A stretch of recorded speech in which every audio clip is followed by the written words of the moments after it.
What is up, my Sabronis? It is a beautiful Monday night, and we just had a few technical difficulties. I'll blame it on Scott, like always. Like usual, when we have a problem, it's him. So, before it's going to get serious for a second. Like, killed the mood, killed the vibe. It did. We got to recover. I got to recoup, got to catch my breath. Like Miss Rachel says, breathe in. It's like having sweaty palms when you're going to go, finally hold the hand of that wonderful girl, and then your hands are like... Before I go on, Miss Rachel always tells my son, breathe in the roses and blow out the candles. All right. The chain's got to come off for a quick second. The chain's coming off because today is a very special April 27th. It is my wife's birthday. Kelly only listens, to usually the first 5 minutes. We got to get this in there real quick. She doesn't like the chain, so it comes off for happy birthday, Kelly. Happy birthday to my beautiful wife. She is a great mom to Grayson. She's my best friend. She is just the best person on the planet. She's 29 today, so we are getting old by the day, and I enjoy getting old. I enjoy getting old with her. So she deserves a great birthday. She's actually traveling home today. She's been in Montana for the last 5 days. She left on Thursday with her dad, go see some family out there, and which is funny because I actually have family out in Montana too. So she's coming home today. So I maybe got to see her on her birthday. She'll be arriving.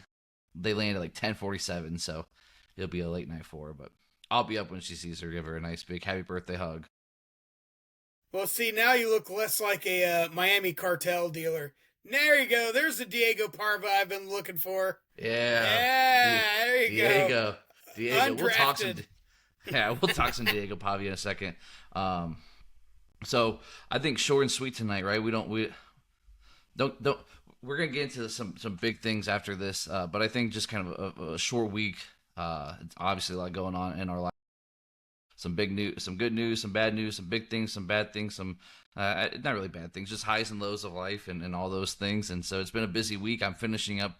I just finished up like one of my classes on Saturday. Had a bunch of assignments. Have one more research paper to get done. On the joys of education, right? And so correct. Just a lot going on in our lives, and What was the paper on? The last one that I did last week was on the strategic planning process of districts in regards to using data to plan for this and that, and reflecting on data and data, because the core of education is truly the data, right?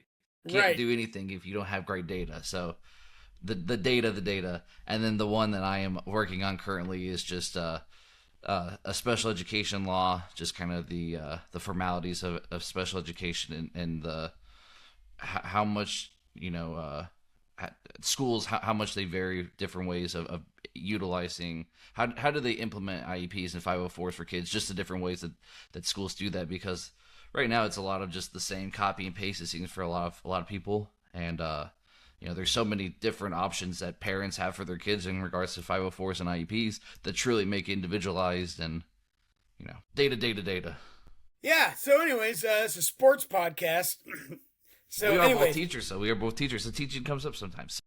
Anyway, sure. I'm ready to be done for a few weeks, and it starts right back up in the middle of May. Yeah. Take a few weeks after this.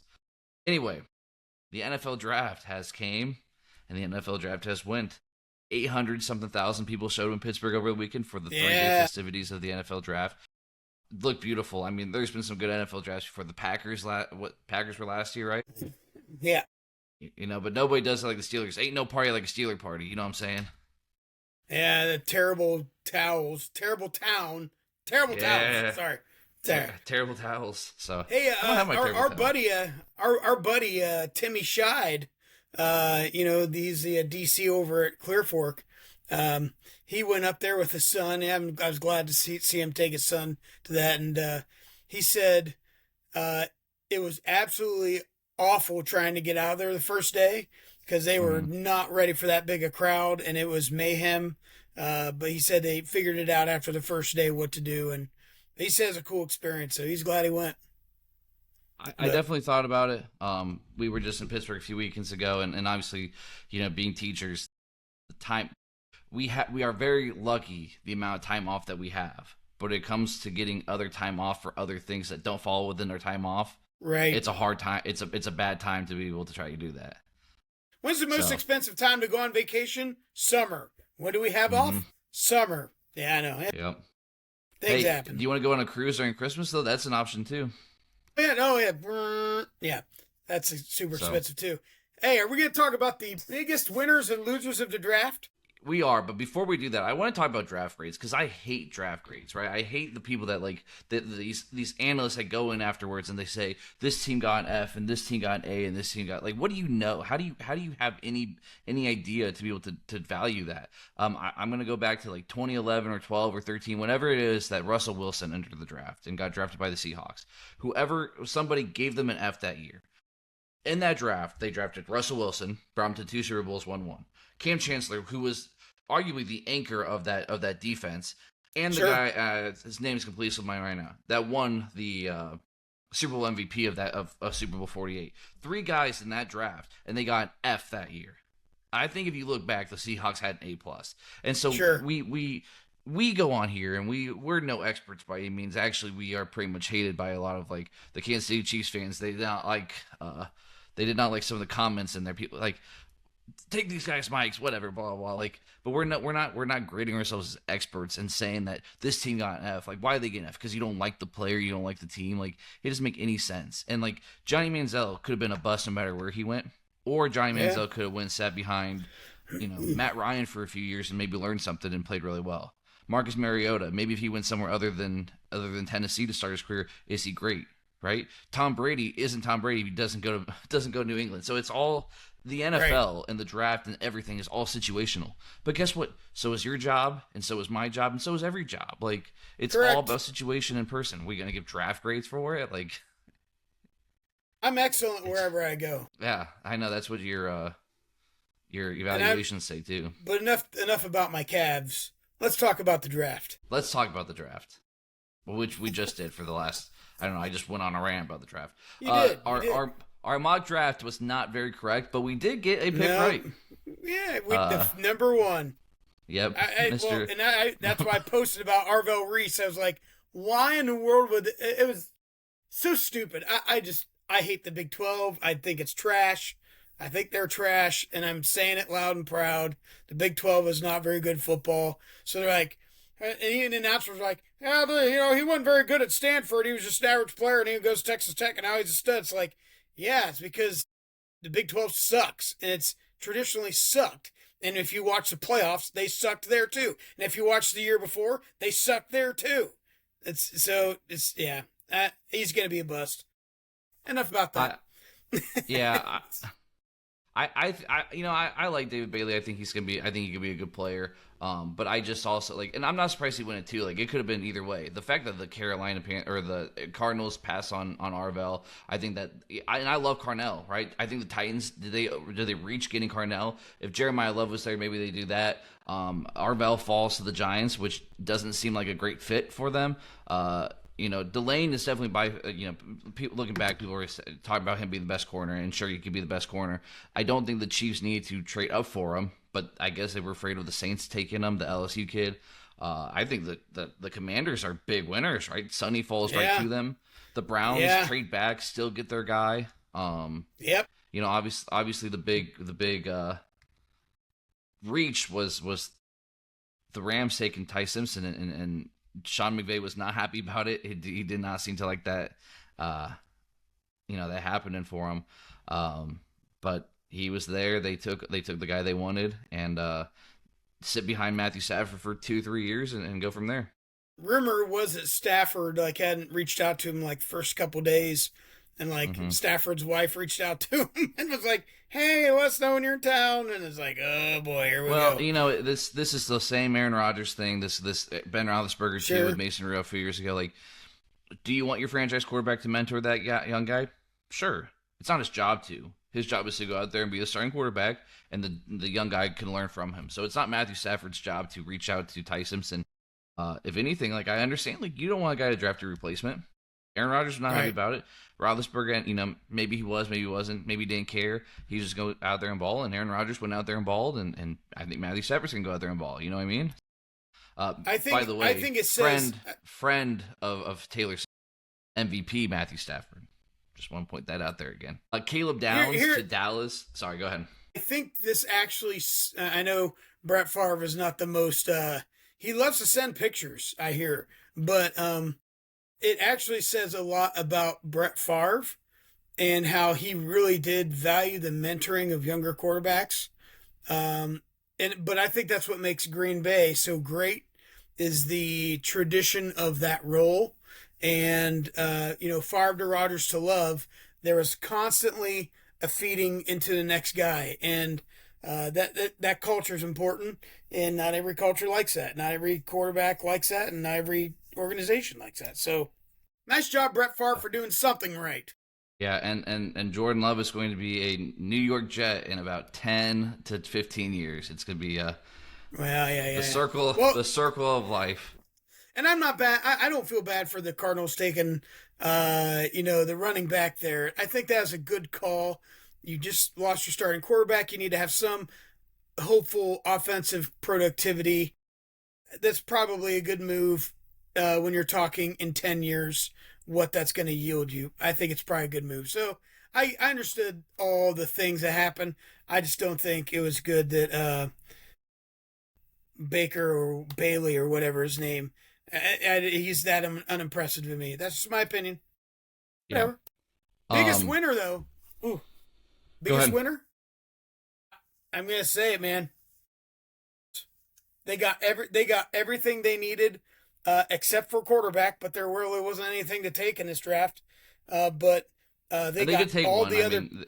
Yeah, but that's not. They already have they have a bunch of average quarterbacks and one that's going to be a good starter. But they got all the other pieces in place to where in a couple years, hopefully, they might get a good quarterback, draft something. So I thought they did a great job in this draft, honestly, and which shocks me to say that. But as a Packers fan, what did you think of the cornerback out of South Carolina? You got McLean out of Missouri. Dennis Sutton out of Penn State. Not a lot of picks, but what do you feel about it? I'm worried about our defensive line. Our best defensive lineman's coming back off an ACL tear. It wouldn't be bad to, we got a little bit of defensive help. We needed wide receivers. I think we just need some more weapons offensively. But I think taking a corner as our first pick was probably good. I honestly think, though, the biggest loser in this draft, and again, I'm going to make it personal for me, was Green Bay not having a first-round pick. But that was just a circumstance of the draft and trades and stuff like that. I get that. So, reflecting on the Steelers, apparently they were going to get Lemon at 21. That was the plan. He fell to them. They were going to take him and on the phone with them and that whole debacle. And they had taken, I can't even pronounce his last name, Ironcore or whatever, out of Arizona State. Very raw tackle. Didn't even play football until I think he got to college. They love his size. They love his speed. They love his athleticism. But he's just raw.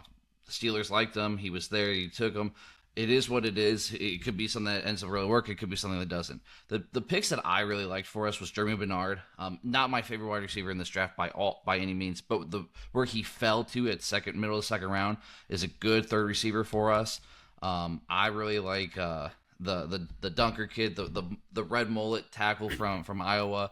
He's going to be a good foundational piece for us in the long term. And at this point in time, drafting Drew Aller, I don't want Aaron Rodgers back. I want Drew Aller and I want Will Howard to battle out this season, see what they have. If either one has anything, and I'm not a big Aller fan, but he does have the size that maybe is an NFL quarterback type. Him and Will Howard both have some good size to him. So see what is produced by those guys this year. Who has the Pittsburgh Hutsa, though? Will Howard has that. I mean, they need to put Howard out there and let him prove it and let him show if he's ready for it or not, I mean, it's just so funny. Like, you watch Will Howard's draft video last year. He's like, come on, Pittsburgh, please take me. I want to be there. And Drew Aller, they called his name, and he didn't want to put on the hat. He's a Cleveland Brown, and it's an interesting perspective. You're a guy that grew up a Browns fan, a Ravens fan, a Bengals fan. You get drafted by the team that's a hated team. it's your job. You got to go do it. But it's an interesting perspective that, I couldn't understand, put myself in those shoes of what they are. So.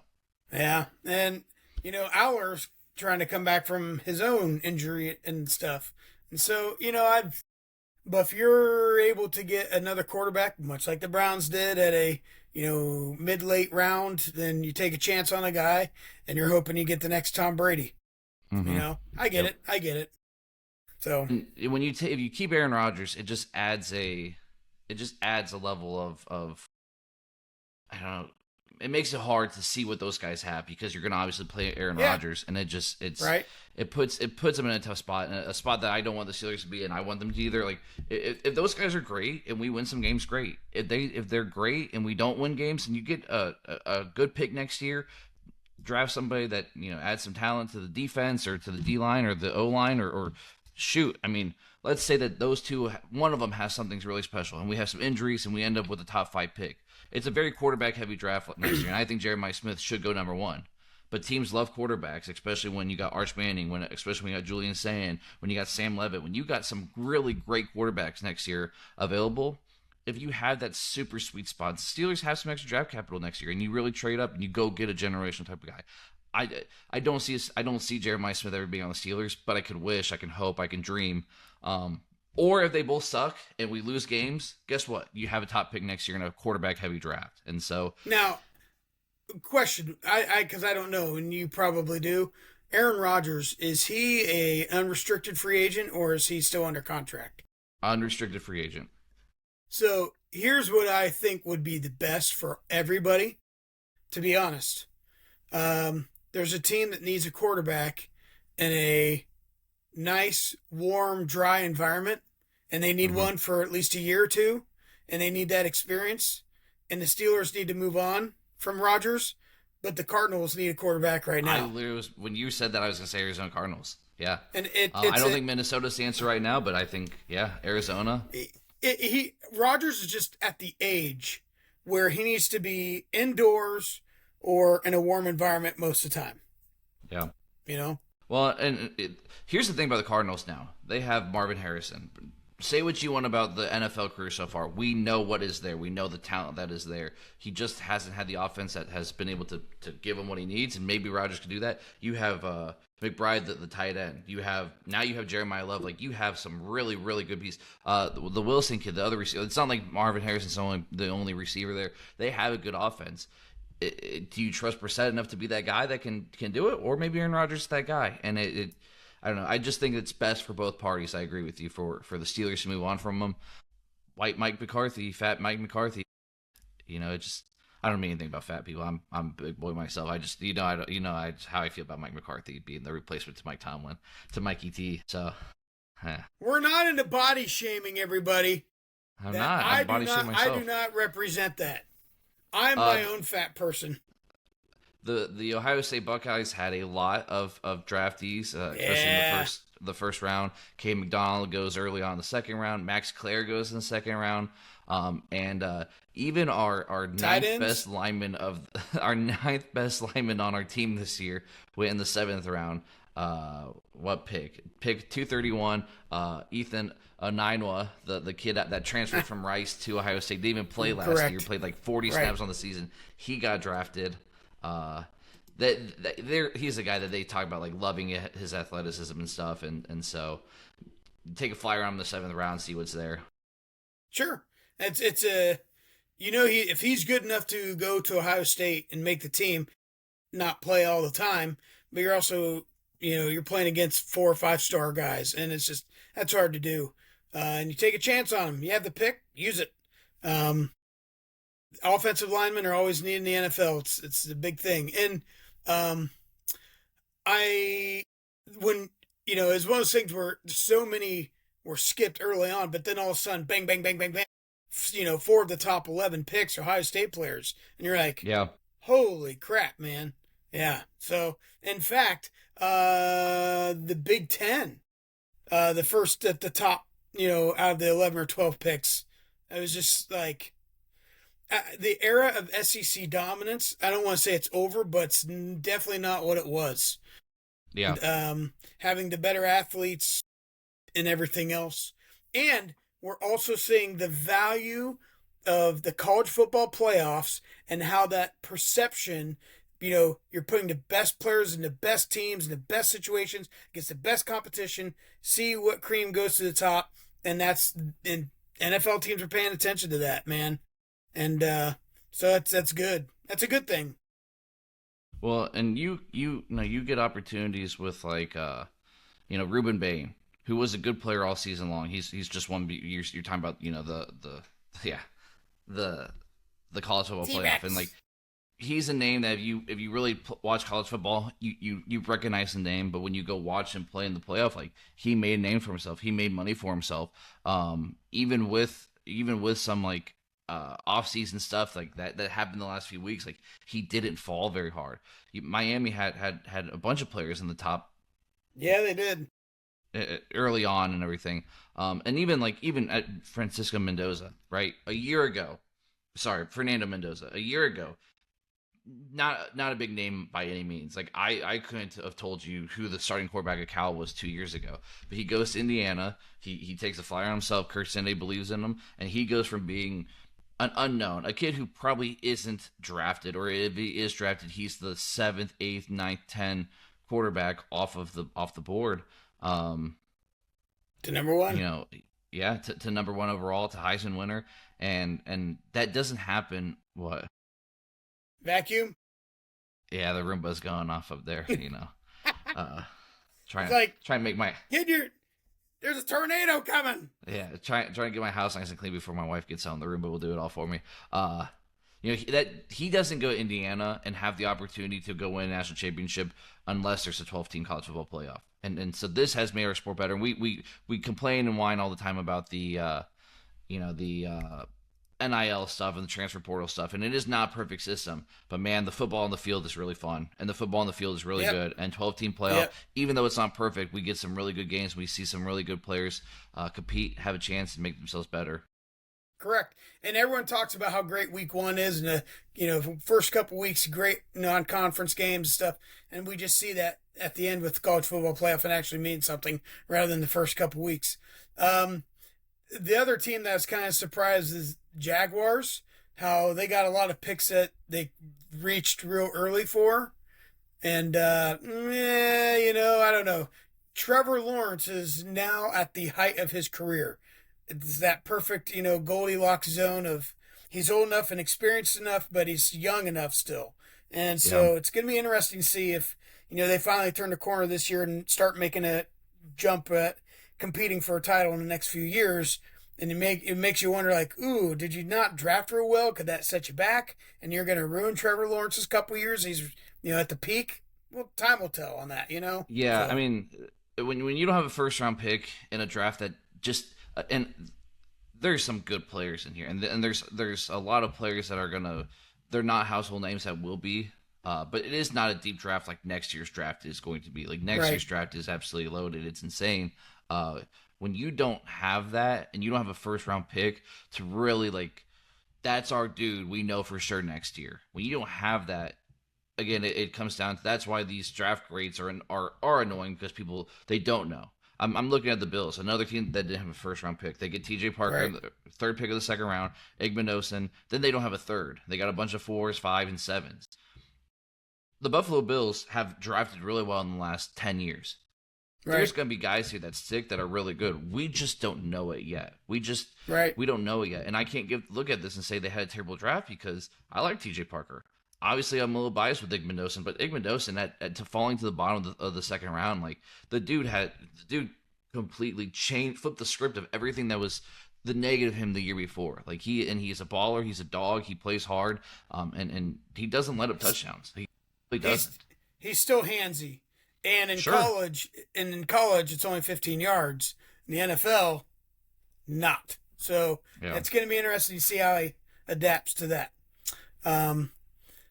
How surprised were you at Diego not getting picked? I wasn't. I was a little surprised that nobody drafted him in the 7th round, but I also wasn't that shocked. Here's the thing with Pavia.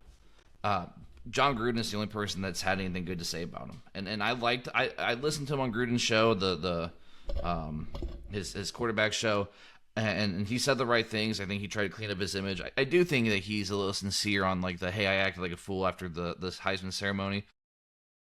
But at the end of the day, like, you can't act like that. Did you hear that beep beep?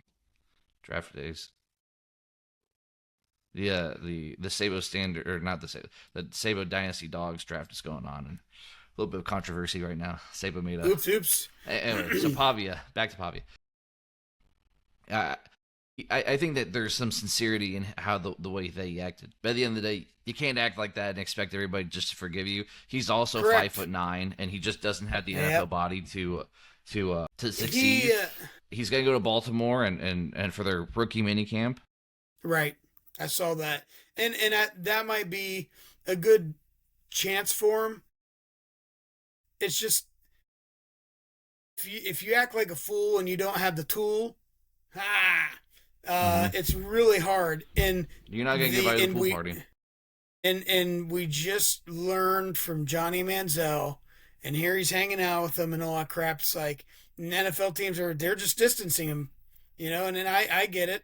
And, I don't know. So, to all you athletes out there, remember, if you act like a moron, it may not go your way.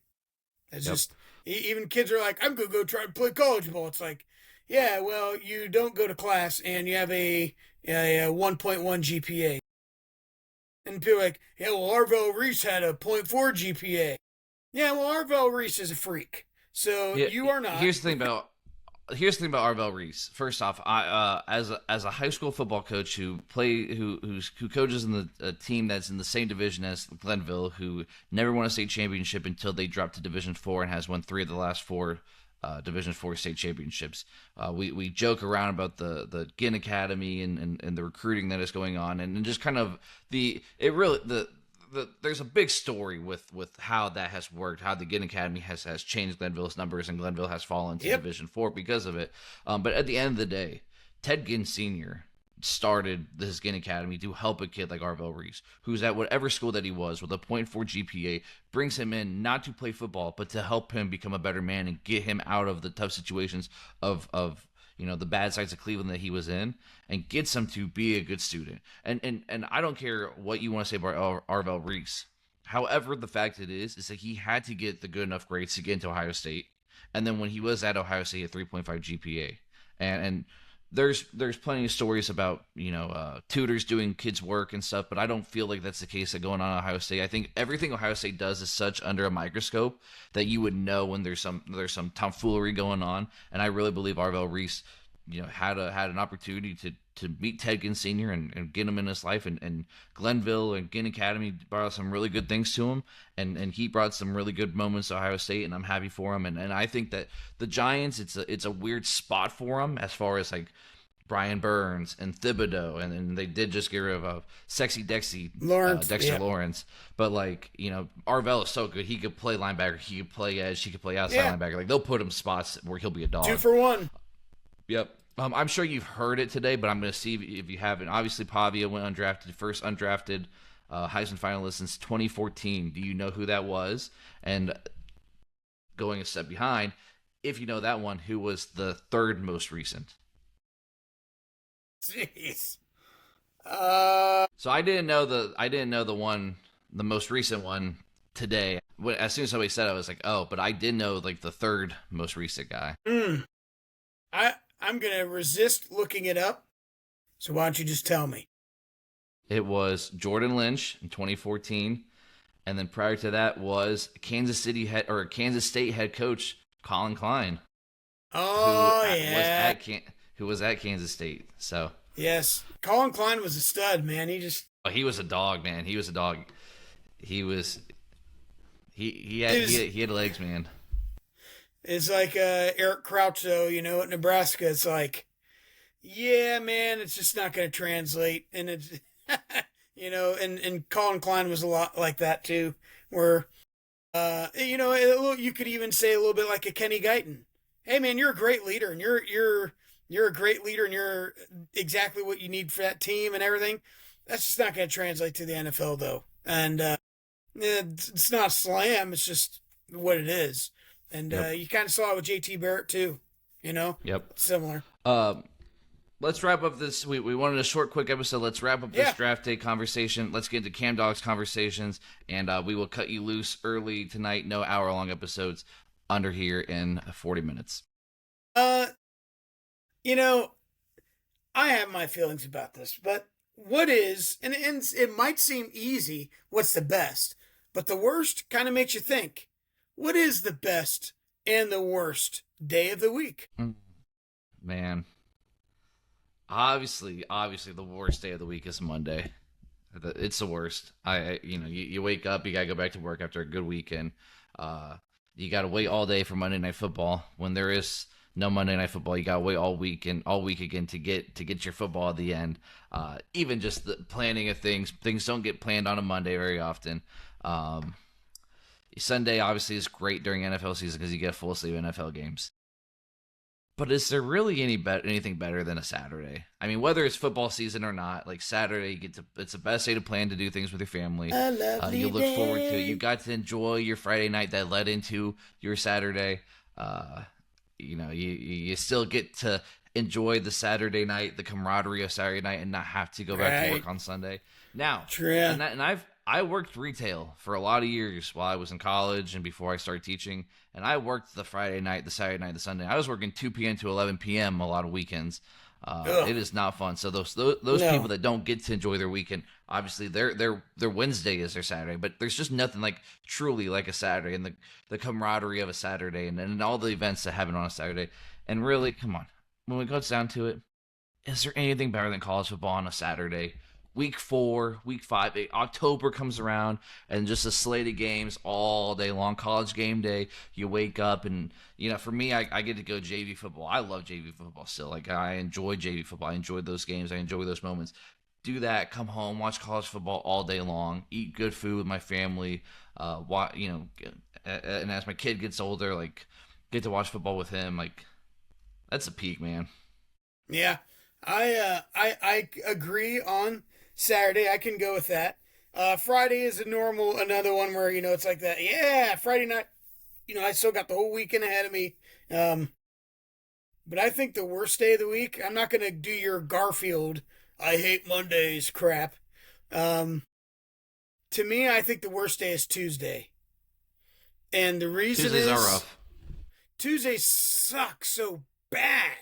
Like Monday, at least it's like, oh, I got to go back. But, I just came off the weekend, and that's not bad, Yeah, I'm a little bit tired, but I'll get through it. But Tuesday, it's like, oh, I'm here again, and I'm not even halfway through the week. You say that, it makes me almost want to say Wednesday's the worst, because you get to Wednesday, and everybody's like, hump day, we're halfway through. It's like, we're not halfway through. Hey, I got this full day I got this full day I got to suffer through before I only have 2 more. And then Thursday comes around and you're just like, oh my God, we're so close to Friday and getting to enjoy our weekend. Let's just put Monday, Tuesday, Wednesday, Thursday in the bottom tier. And we'll put Friday, Saturday in the top tier. And then Sunday just right there in the middle. Yeah, because, Thursday is it's like a weekly Easter. It's your day of hope. You know what? It's like, oh, we're right there, man. I can't even crap on Mondays. We get to do a beautiful podcast every Monday right now. We haven't missed a podcast. I haven't missed a week since I had a little short 2 weeks off before you started joining. Since then, we've been on together every single week.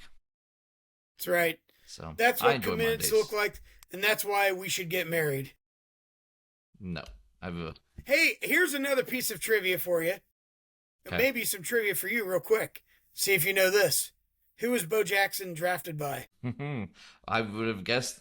Oh no, the Kansas City Royals. No, NFL. Who were they drafted by? He refused to play for him. Man, do you know this? He went to a meeting with them, and as a result, it screwed up his senior year playing at Auburn, playing baseball. So when they draft him, he's pissed. He's like, I'm not playing for you. Screw you guys. So he went and played baseball, and then he decided, I'll go play with the Raiders. Not a clue. Come on, man. 0-16. The Browns? Nope. Lions. Were they 0-16 or were they 1-14 or 1-15? The ugly orange sickle cream Tampa Bay Buccaneers, number one pick. Yeah, the Lions were the first thing going 16, and then the Browns. So those are the so they must have been 1-14. Yeah. That was a 1-14 or whatever. I did not know that. Look at that. There you go. There you go. We have to. Well, remember my first year teaching with you. We had a Bo Jackson discussion. It got a little heated. Maybe that's next week's episode. Let's tease it. Maybe Bo Jackson is the most blank athlete of all time. Let's just leave it at that. Leave it at that. Bo Jackson's most blank athlete of all time. What is that fill in the blank? All right. Anything else for this episode? Yeah, I know you do. Nope. I have one more thing. I do have one more thing. I watched the Lakers game 3 Saturday night. Obviously, they couldn't close it out. Sorry, Friday night. They couldn't close it out last night. But down 6, under 30 seconds left. Marcus Smart draws a foul, makes all 3 free throws. LeBron forces a steal.